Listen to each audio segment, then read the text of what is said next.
Avokat, ndikojnë këto veprime ose kjo sjellje e mazhorancës ndaj opozitës, por edhe ndaj ligjit, edhe ndaj kushtetutës, ndikojnë në raportet e Bashkimit Evropian, pasi ne kemi parë edhe progres raportin e Këshillit Evropian ishte shumë i ashpër, qoftë me mënyrën se si sillej mazhoranca në parlament, po ashtu dhe çështjet e gjykatave, u përmend edhe zonja Balluku aty, pra ndikojnë këto të paktën konkretisht për mënyrën se si po sillet në parlament mazhoranca ndaj opozitës? Gjithë përfshirja u përmendte me të mëdhaja nga progres raporti. Po, absolutisht, dialogu i sinqert ndërmjet shumicës parlamentare dhe pakicës,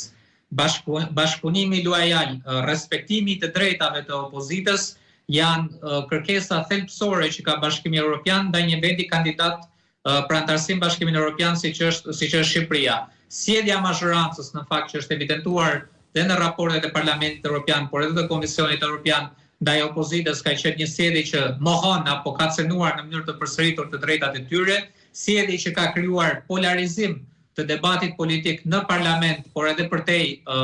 parlamentit, kështu që sigurisht që kërkesë thelbësore e institucioneve të Bashkimit Evropian, Komisionit Evropian dhe Parlamentit Evropian është bashkëpunimi i sinqert, respektimi i drejtave të opozitës dhe miratimi atyre reformave që janë të rëndësishme për anëtarësimin në Bashkimin Evropian nëpërmjet konsensusit dhe gjithëpërfshirjes, thirrje e cila ka qenë vazhdimisht e përsëritur edhe nga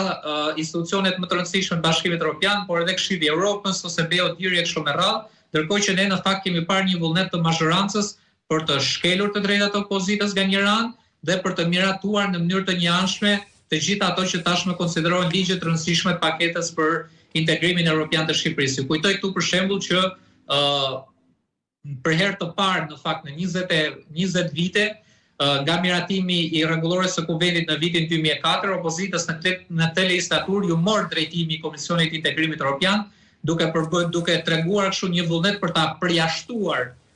qoftë edhe opozita institucionale, opozita parlamentare nga ky proces kaq i rëndësishëm për vendin. Nga ana tjetër në raportet e Komisionit Evropian dhe të Parlamentit Evropian në mënyrë të përsëritur është vënë theksin në respektimin e gjykatës kushtetuese. Ju kujtoj këtu që akoma dhe sot, dhe ne patëm rastin ta përmendim edhe në gjykatë kushtetuese në fakt, akoma dhe sot ne kemi 2 vendime të gjykatës kushtetuese për rastin e ish-ministres dhe deputetës Olta Gjashka, të cilat nuk janë respektuar nga ana e kësaj mazhorance, madje edhe vendime që kanë të bëjnë me vetë komisionet hetimore, vendimi i fundit ai i korrikut të vitit 2024, në fakt nuk është respektuar nga ana e kësaj mazhorance, duke përbërë kështu, si me thënë, një precedent tërësisht të papranueshëm. Lajmi i keq nga raporti sot i Parlamentit Evropian ishte në fakt që në mënyrë shumë të qartë bie i theksi që Malezia është vendi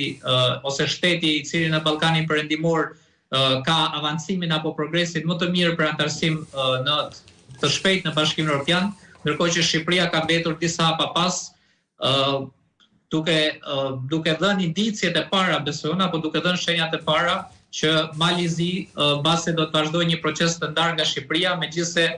gjithë çësia apo strategjia fillestare ka qenë që Shqipëria dhe Malezi të ecin së bashku, po themi, në rrugën e anëtarësimit në Bashkimin Evropian. Shkutja e Shqipërisë nga Malezi besoj që e vonon shumë dhe përbën regres në rrugën e Shqipërisë drejt Bashkimit Evropian, ku sigurisht dhe ajo që ju e ceket me të drejtë, çështja Balluku dhe çështja Akshi ka dhënë një goditje shumë të fortë në fakt anëtarësimit të Shqipërisë në Bashkimin Evropian. Rruga e Shqipërisë drejt Bashkimit Evropian duket se është tepër e vështirë, avokat, dhe duke sikur çdo ditë që kalon vështirësohet edhe më tepër, duke referuar të dhënave alarmuese të cilat dolën nga studimi i Bashkimit Evropian për bashkëpunim dhe mbështetje, përmirësim dhe menaxhimin e